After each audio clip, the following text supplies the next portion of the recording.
കോഴിക്കൃഷി ലാഭമാണോ എന്ന് ചോദിക്കുന്നവരോട് ഞാൻ പറയും 100 200% ഇത് ലാഭം തന്നെ. Hello, welcome back. വീട്ടമ്മമാർക്കും ജോലിക്കാർക്കും ഒരുപോലെ ചെയ്യാൻ പറ്റുന്ന, എന്നാൽ ഡെയിലി വരുമാനം കിട്ടുന്ന ഒരു കൃഷിയാണ് കോഴിക്കൃഷി. അത് മുട്ടക്കോഴി വളർത്തിയാൽ മതി, ഡെയിലി നമുക്ക് ഇൻകം ഷുവറാണ്.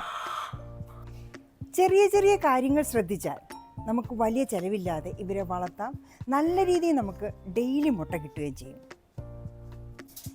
എന്നും രാവിലെ കോഴിക്കൂട്ടിലേക്ക് വരുമ്പോൾ ഇങ്ങനെ എന്നെ കാത്തിവരുണ്ടാവും, കൂടെ അവരുടെ മുട്ടകളും.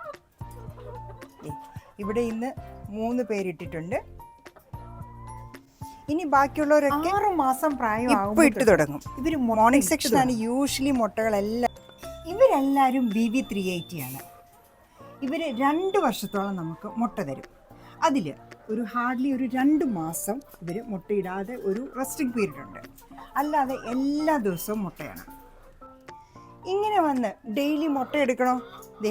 ഇന്നിത് 3 എണ്ണം ഉണ്ട്. ഇവിടെ നിന്ന് എടുക്കുന്നത് നമുക്ക് കൊണ്ടുപോകാം. 3. ഇപ്പുറത്തൊരു കൂടുണ്ട്, അവിടുന്ന് ഒരാളെ കൂടെ കിട്ടി.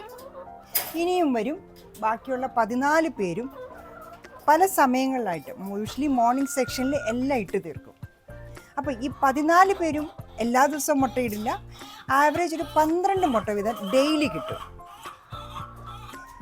ഞാനൊരു വർക്കിംഗ് വുമനാണ്. എനിക്ക് ഫുൾ ടൈം ഇതിൻ്റെ കൂടെ നിൽക്കാനുള്ള സമയമില്ല. പക്ഷേ എല്ലാ കാര്യങ്ങളും, കോഴിയുടെ കാര്യങ്ങൾ എല്ലാം നോക്കി നടത്തുന്നത് ഞാൻ തന്നെയാണ്. ഇത് മറ്റാരെ ഏൽപ്പിക്കാറില്ല. വെറും 10 മിനിറ്റ് സമയം മതി. എല്ലാ സെറ്റപ്പ് ചെയ്തതിന് ശേഷം റെഗുലറായിട്ട് നമ്മൾ ചെയ്യുകയാണെങ്കിൽ വെറും 10 മിനിറ്റ് കൊണ്ട് നമുക്ക് ഡെയിലി ഇവരുടെ റുട്ടീൻ എല്ലാം തീർക്കാൻ പറ്റും. ഡെയിലി 12 എണ്ണം കിട്ടിയാൽ 10 എണ്ണം നമുക്ക് വെളിയിൽ കൊടുക്കാം. ബാക്കി 2 എണ്ണം നമുക്ക് ഡെയിലി വീട്ടിലെ ആവശ്യങ്ങൾക്ക് എടുക്കാം. അങ്ങനെ 30 ദിവസം ആകുമ്പോഴോ 300 മുട്ട നമുക്ക് വെളിയിൽ കൊടുക്കാം. എന്നാൽ വീട്ടിലേക്ക് ആവശ്യമുള്ള മുട്ടകൾ നമുക്ക് ഇതിൽ നിന്ന് എടുക്കുകയും ചെയ്യാം. യൂഷ്വലി ട്രിവാൻഡ്രത്ത് ഒരു കോഴിമുട്ടയ്ക്ക് 9 രൂപയ്ക്കാണ് ഞങ്ങൾ കൊടുക്കുന്നത്. അപ്പോൾ തന്നെ ഒരു മാസം എത്ര രൂപയായി? നമ്മുടെ വീട്ടിലെ ആവശ്യങ്ങൾ കഴിഞ്ഞിട്ട് നമുക്ക് മിനിമം ഒരു 3000 രൂപ അടുപ്പിച്ച് കോഴിമുട്ടയിൽ നിന്ന് തന്നെ കിട്ടും. പിന്നെ ഇതിന് എക്സ്പെൻസ് ഇല്ലയെന്ന് ഞാൻ പറയുന്നില്ല, എക്സ്പെൻസ് ഉണ്ട്. അവരുടെ തീറ്റ നമുക്ക് മേടിക്കണം. ഒരു മാസം എനിക്ക് വേണ്ടത് ഒരു ചാക്ക്, അതായത് 20 കിലോയുടെ ഒരു തീറ്റയാണ്. ബാക്കിയെല്ലാം നമ്മുടെ വീട്ടിലുണ്ടാകുന്ന പച്ചക്കറികളുടെ വേസ്റ്റുകൾ, പിന്നെ പച്ചിലകൾ, ഇതെല്ലാമാണ് കൊടുക്കുന്നത്. ഇന്ന് രാവിലെ ഞാൻ എങ്ങനെയാണ് കോഴിക്ക് തീറ്റ പ്രിപ്പയർ ചെയ്യുന്നത് പറയാം. ഇത് നമ്മളുടെ ഇന്നലത്തെ കുറച്ച് ഫുഡ് വേസ്റ്റുകളാണ്. പുട്ടിൻ്റേതും കുറച്ച് തോരനും അങ്ങനെയൊക്കെയുള്ള ഫുഡ് വേസ്റ്റുകൾ. പിന്നെ ഇതെല്ലാം ഇന്നലെ നമ്മുടെ ഫുൾ ഡേ യൂസ് ചെയ്ത പഴത്തിൻ്റെ തൊലികളാണ്. അതിങ്ങനെ നമ്മളൊരു പാത്രത്തിലിട്ട് വയ്ക്കും. പിന്നെ ഇത് വാഴപ്പിണ്ടിയാണ്. കഴിഞ്ഞ ആഴ്ച നമ്മുടെ ഒരു കൊല വെട്ടിയിരുന്നു. അപ്പോൾ അതിൻ്റെ വാഴപ്പിണ്ടികൾ എടുത്തു വെച്ചു. നമുക്ക് ആവശ്യത്തിനെല്ലാം ഉപയോഗിച്ചു. ബാക്കിയുള്ള വാഴപ്പിണ്ടികൾ നമ്മൾ ഫ്രിഡ്ജിൽ വെച്ചിരുന്നു. അതാണ്. ഇതെല്ലാം കൂടെ നമ്മൾ അരിഞ്ഞിട്ട് ഈ പാത്രത്തിലാക്കും. എന്നിട്ട് ഞാൻ അവർക്ക് തീറ്റ കൊടുക്കുന്നത് കാണിച്ചു തരാം. നമ്മുടെ ഈ പഴത്തൊലി എടുത്തു വെച്ചിട്ട് ഒന്ന് വരഞ്ഞിട്ട്, അതായത് അവർക്ക് കഴിക്കാനുള്ള എളുപ്പ പരുവത്തിനാക്കിയിട്ട്, എന്നിട്ട് മുറിച്ച് ചെറുതായിട്ട് മുറിക്കും. ഇതിനൊന്നും അധികം സമയമൊന്നും എടുക്കില്ല. എന്നിട്ട് ഇത് ഒന്നിച്ചാക്കി നമ്മൾ തീറ്റയുടെ കൂടി ഇടുവാണ്. ഇത്രയാണ് ഇപ്പം നമ്മൾ അരിഞ്ഞെടുത്ത വാഴപ്പഴത്തിൻ്റെ തൊലി. ഇനി ഇതിൻ്റെ കൂടെ നമ്മളുടെ പിണ്ടി കൂടെ ചേർക്കണം. അതുകൂടെ അരിഞ്ഞെടുക്കാം. ഈ വാഴപ്പിണ്ടികൾ ഞാൻ ഒരേപോലെ ഒന്നിച്ച് നീളത്തി വെച്ചിട്ടങ്ങ് ഒന്നിച്ചരിയുക. അപ്പോൾ എന്ത് പറ്റി? നമ്മുടെ സമയം അത്രയും ലാഭിക്കാം. ഒരേ സമയം നമുക്ക് കുറേ പീസസ് മുറിച്ചെടുക്കുകയും ചെയ്യാം.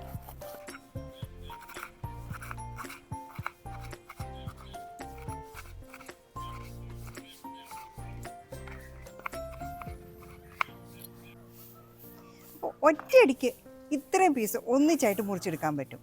നീളത്തി വയ്ക്കുക, ഒന്നിച്ചങ്ങ് അരിയുക. എൻ്റെ സമയങ്ങൾ മാക്സിമം ഞാൻ യൂസ് ചെയ്യാൻ നോക്കും. അപ്പോൾ ഇങ്ങനെയുള്ളൊരു വാഴപ്പിണ്ടി അരിയുന്ന ദിവസമാണെങ്കിൽ ഞാൻ എങ്ങനെയാണ് ചെയ്യുന്നതെന്ന് കാണിച്ചു തരാം. നീളത്തിലുള്ള പല പീസുകളാക്കും. എന്നിട്ട് ഒന്നിച്ചങ്ങ് വയ്ക്കും. ഇനി ഇതിനെ വരഞ്ഞിട്ട് ഒരേപോലെ ഒറ്റയടിക്കങ്ങ് അരിയും. ഇങ്ങനെ പിടിച്ച് ഒന്നിച്ചങ്ങ് വരയും.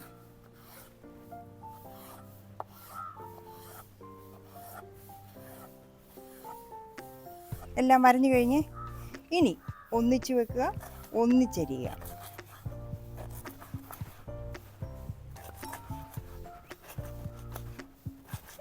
ഇന്ത്യൻ പ്രസിഡന്റിനും നമുക്കും ഒരേ ടൈമാണ്. എന്നാൽ അദ്ദേഹം എന്തെല്ലാം ജോലികൾ ഈ 24 hours ചെയ്യുന്നു. അപ്പോൾ നമുക്കും എന്തും ചെയ്യാം. പക്ഷേ നമ്മുടെ ടൈം മാനേജ്മെൻറ്റാണ് മോസ്റ്റ് ഇമ്പോർട്ടൻ്റ്.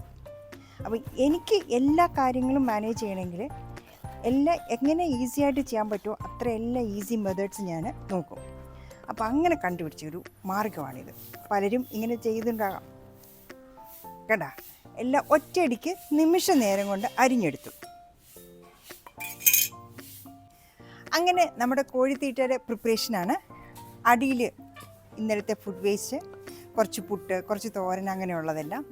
പിന്നെ വന്നത് പഴത്തൊലികൾ, അത് മുറിച്ചത്, പിന്നെ വാഴപ്പിണ്ടി മുറിച്ചത്, പിന്നെ 1-2 കോവയ്ക്ക പഴുത്ത് പോയിരുന്നു, അത്. ഇത്രയായി. അപ്പോൾ ഒരു നല്ല റിച്ച് ആയിട്ടുള്ള വെജിറ്റബിൾ മിക്സ് ആയി കഴിഞ്ഞു. ഇനി ഇതിൻ്റെ കൂടെ നമ്മൾ കോഴിത്തീറ്റ കൂടെ ആഡ് ചെയ്യണം. 2 ടൈപ്പ് കോഴിത്തീറ്റയാണ് ഞാൻ വാങ്ങിച്ചു വെക്കുന്നത്. ഒന്ന് പെല്ലറ്റ്സ്, പിന്നെ ഒന്നുള്ളത് ലെയർ മാഷ്. ഇത് ലെയർ മാഷാണ്. ഈ പെല്ലറ്റ്സ് കുറച്ചുകൂടെ കട്ടിയുള്ളതാണ്, തരിതരിയാണ്. എന്നാൽ ലെയർ മാഷാകട്ടെ തീരെ പൊടിയായിട്ടുള്ളത്. ഇത് രണ്ടും ഒന്നിച്ച് മിക്സ് ചെയ്ത് ഈ ഒരു ബക്കറ്റിലെടുത്ത് വെച്ചിരിക്കും. നമ്മൾ കട്ട് ചെയ്ത് വെച്ചിരിക്കുന്ന വെജിറ്റബിൾസിൻ്റെ കൂടെ ഈ കോഴിത്തീറ്റ കൂടെ ആഡ് ചെയ്ത് നല്ല രീതിയിൽ അടി കൂട്ടി ഇളക്കിയെടുത്ത്, അപ്പോൾ ഈ കോഴിത്തീറ്റയും ഈ വെജിറ്റബിളും എല്ലാം കൂടെ ഒന്ന് മിക്സ് ആകും. നല്ലപോലെ ഇളക്കും. എന്നിട്ട് ഇതാണ് നമ്മൾ കോഴികൾക്ക് തീറ്റയായിട്ട് കൊടുക്കുന്നത്. അപ്പോൾ ഇതിനകത്ത് ഇവർക്ക് ആവശ്യത്തിനുള്ള വെജിറ്റബിൾസ് ഉണ്ട്, കോഴിത്തീറ്റയുണ്ട്. അപ്പോൾ ഇവർക്ക് ടേസ്റ്റിന് യാതൊരു വ്യത്യാസവും വരുന്നില്ല. മുട്ടക്കോഴികൾക്ക് കൂടുതലായിട്ട് കൊടുക്കേണ്ടത് ലെയർ മാഷാണ്. പക്ഷേ ഞാൻ ലെയർ മാഷും പെല്ലറ്റും കൂടെ മിക്സ് ചെയ്താണ് കൊടുക്കുന്നത്. 20 കിലോയുടെ ഓരോ ചാക്ക് വാങ്ങിച്ചാൽ 2 മാസത്തേക്കുണ്ട്. ഒരു ചാക്കിന് 620 രൂപയാണ്. ശരിക്കും പറഞ്ഞു കഴിഞ്ഞാൽ ഒരു ചാക്ക് തീറ്റയാണ് 1 മാസം. ഡെയിലി 2 നേരമാണ് ഞാൻ ഇവർക്ക് തീറ്റ കൊടുക്കുന്നത്. ഈ മിക്സർ പകുതി ഇപ്പോൾ കൊടുക്കും, ബാക്കിയുള്ളത് പിന്നെ സൂക്ഷിച്ച് വെച്ചിട്ട് അതിൻ്റെ കൂടെ എഗെയിൻ കുറച്ച് തീറ്റ കൂടെ ആഡ് ചെയ്ത് ഈവനിങ്ങും കൊടുക്കും. ഉച്ച സമയത്ത് വെള്ളം മാത്രം ഒഴിച്ചു കൊടുക്കത്തേ ഉള്ളൂ. തീറ്റ കൊടുത്തു കഴിഞ്ഞാൽ പിന്നെ അടുത്തത് വെള്ളമാണ്. ഈ ഫുഡ് കൊടുക്കുന്ന പാത്രത്തിൻ്റെ അകത്ത് തന്നെ ഒരു കൊച്ചു പാത്രം വെച്ച് അതിനകത്ത് വെള്ളം ഒഴിച്ചാണ് ഞാൻ കൊടുക്കുന്നത്. 3 നേരം വെള്ളം കൊടുക്കും, രാവിലെയും ഉച്ചയ്ക്കും വൈകിട്ടും. ഇനിയുള്ളതാണ് ഏറ്റവും ഇമ്പോർട്ടൻ്റ് ആയിട്ട് നമുക്ക് കിട്ടുന്ന ഒരു വലിയ കാര്യം, അതായത് നമ്മുടെ കുക്കിംഗ് ഗ്യാസ്. ഈ കാണുന്ന കോഴിയുടെ കാഷ്ടമൊന്നും ഭൂമിയിൽ മുട്ടാൻ നമ്മൾ സമ്മതിക്കില്ല. അതിനു മുമ്പ് ഈ കോഴിക്കൂടിൻ്റെ അടിയിലെ ട്രേയിലേക്ക് ഇതിനെ നമ്മൾ കളക്ട് ചെയ്യുന്നു. ഈ കളക്ട് ചെയ്ത സാധനങ്ങളെല്ലാം നമ്മളുടെ ഈ പാത്തി വഴി ബയോഗ്യാസിൻ്റെ പ്ലാന്റിലേക്ക് പോയി ഇത് ഗ്യാസായിട്ട് ഈ ട്യൂബ് വഴി നമുക്ക് കിച്ചണിലേക്ക് കിട്ടുകയാണ്. ഈ കാഷ്ടങ്ങളൊന്നും താഴെ വീഴുന്നില്ല, ഒരു സ്മെല്ലുണ്ടാക്കുന്നില്ല. പിന്നെ അതിലുപരിയായിട്ട് നമുക്ക് വീട്ടിലേക്ക് ആവശ്യമുള്ള കുക്കിംഗ് ഗ്യാസ് ഇഷ്ടം പോലെ കിട്ടുകയാണ്. ഒരു റഫ് കണക്ക് പറയുകയാണെങ്കിൽ നമുക്ക് 1 മാസത്തേക്ക് 1 സിലിണ്ടർ ഗ്യാസ് ആയിരുന്നു വേണ്ടത്. ഇപ്പം നമുക്കത് 2 മാസത്തേക്കാക്കാം. അതായത് 1 മാസത്തേക്കുള്ള ഗ്യാസ് നമുക്ക് ഇവിടെ നിന്ന് തന്നെ കിട്ടുകയാണ്. സോ അത്രയും ലാഭം നമുക്ക് ഈ കോഴി വളർത്തൽ വെച്ച് കുക്കിംഗ് ഗ്യാസിലും കിട്ടുന്നുണ്ട്. അപ്പം ഓവറോൾ എല്ലാം കൊണ്ടും ലാഭമല്ലേ. കിച്ചണിൽ മിച്ചം വരുന്ന പച്ചക്കറി വേസ്റ്റുകൾ, ഫുഡ് വേസ്റ്റുകൾ, ഇതൊന്നും നമുക്ക് വെളിയിൽ കളയണ്ട. അതെല്ലാം നമ്മുടെ കോഴികൾക്ക് തീറ്റയായിട്ട് കൊടുക്കും. ആ തീറ്റ കഴിച്ച കോഴികളോ അതെല്ലാം കാഷ്ടമായിട്ട് താഴെയിടും. ആ കാഷ്ടമെല്ലാമോ നമുക്ക് ഗ്യാസായിട്ട് കിച്ചണിലും വരും. ഒരു റീസൈക്ലിംഗ് ആണ് ഈ നടക്കുന്നത്. പിന്നെ ഡെയിലി വരുമാനത്തിനായിട്ടോ അവരുടെ മുട്ടകളും. ഒരു 6 മാസം സമയം എടുക്കുള്ളൂ ഇവർ മുട്ടയിട്ട് തുടങ്ങാനായിട്ട്. അങ്ങനെ 2 വർഷത്തേക്ക് ഡെയിലി നമുക്ക് മുട്ട കിട്ടും.